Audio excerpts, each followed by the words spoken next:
सभी सनातन धर्म प्रेमी विद्वत भक्तों को हर हर महादेव। जैसा कि आप सभी जानते हैं,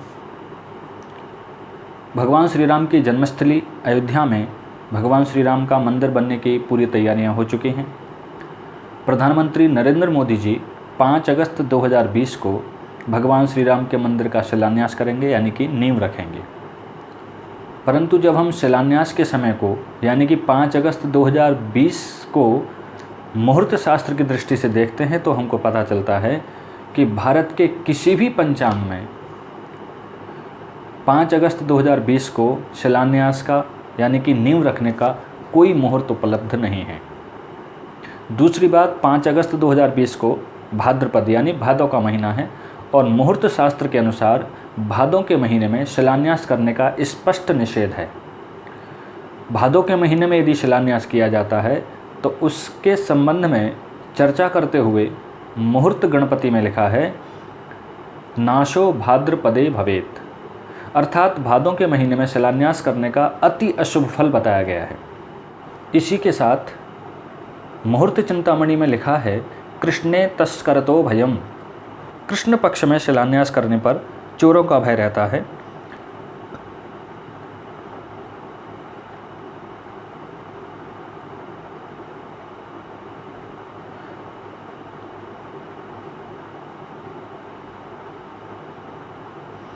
अत्यावश्यकता की स्थिति में ही कृष्ण पक्ष में शिलान्यास करने का प्रयोग करना चाहिए।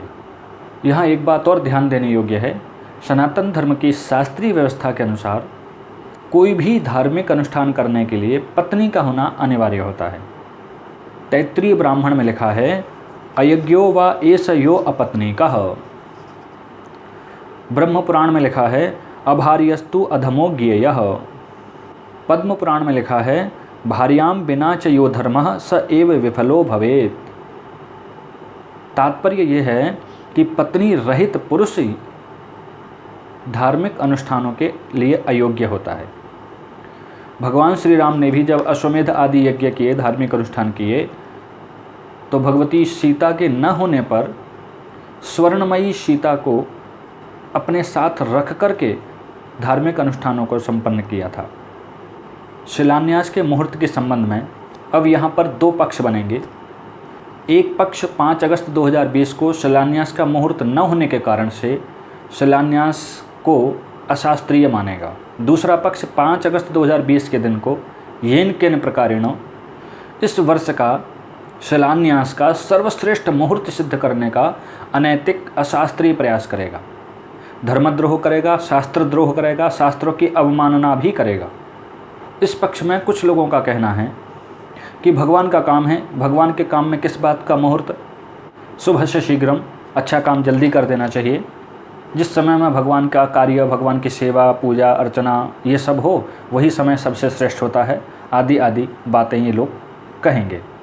इन सब महानुभावों से हम इतना जानना चाहेंगे कि यदि भगवान के किसी कार्य को किसी मुहूर्त की आवश्यकता नहीं है, उसे शीघ्र कर देना चाहिए, तो फिर अब तक प्रतीक्षा क्यों की जा रही थी? भगवान के कार्य को करने में इतना विलंब क्यों किया गया? इस प्रश्न पर ये लोग कह सकते हैं कि प्रधानमंत्री मोदी जी के पास समय नहीं था, शिलान्यास तो वही करेंगे ना। तो भैया, यदि ये सच है तो बड़े आश्चर्य की बात है कि प्रधानमंत्री मोदी जी के पास प्रभु श्री राम के लिए समय नहीं है। और 5 अगस्त 2020 को शिलान्यास का श्रेष्ठ मुहूर्त सिद्ध करने वाले, कहने वाले ये जो विद्वान हैं, क्या ये बताने का कष्ट करेंगे कि भारत के किसी भी पंचांग में 5 अगस्त 2020 को शिलान्यास का मुहूर्त क्यों नहीं लगाया गया?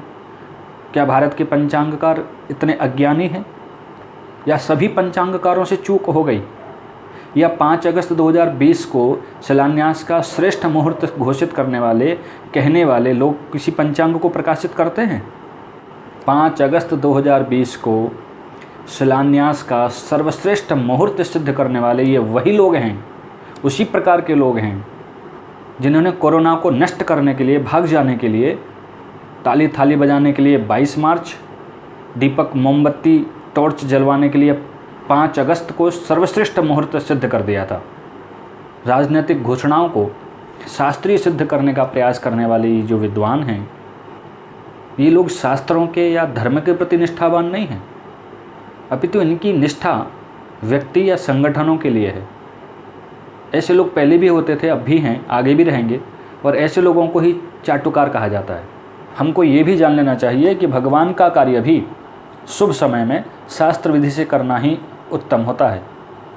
शास्त्रों का महत्व बताते हुए भगवान श्री कृष्ण ने गीता जी में स्वयं कहा है, यह शास्त्र विधम उत्सृज्य वर्तन्ते कामकारतः न स सिद्धिमवाप्नोति न सुखम न परां गतिम।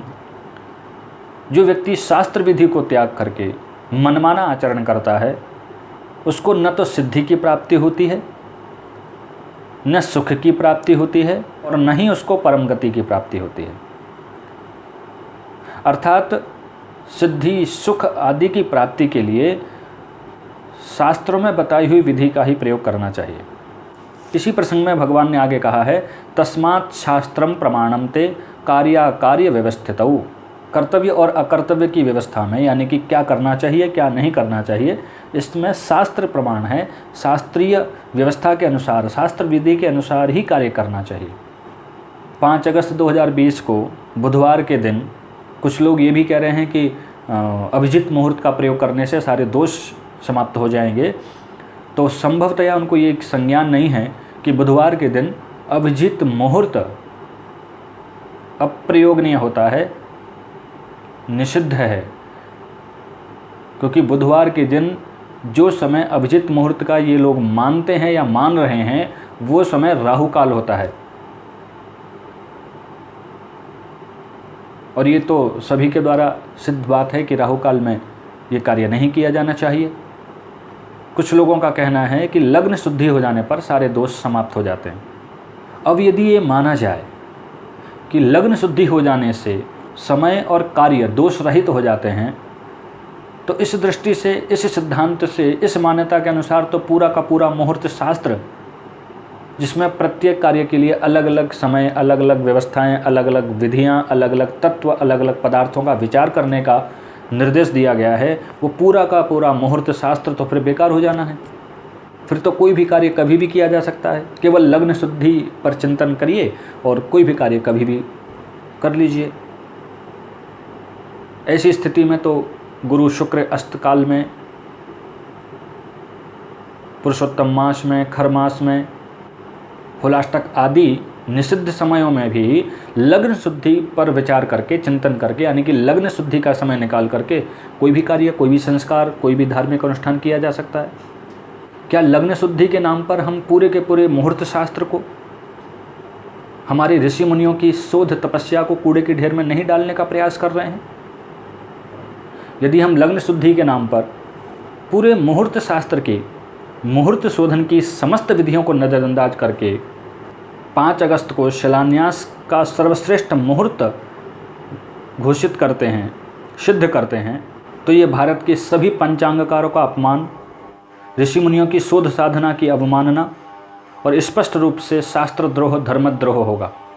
और इस प्रकार के अपराध वही लोग कर सकते हैं जिनकी निष्ठा धर्म या शास्त्रों के प्रति नहीं, अपितु किसी व्यक्ति या संगठनों के प्रति समर्पित होती है। ऐसे लोगों की नज़रों में धर्मशास्त्रों की बातें, उनमें बताए गए विधि विधानों का कोई महत्व नहीं होता। अंत में हम तो आप सभी से यही निवेदन करेंगे कि हम सब अपनी निष्ठा किसी व्यक्ति या संगठन के लिए नहीं, अपितु धर्म और शास्त्रों के प्रति रखें। जो लोग किसी भी व्यक्ति या संगठन के प्रति अपनी निष्ठा रखते हैं, भगवान शिवाशिव उनको सद्बुद्धि प्रदान करें। हर हर महादेव।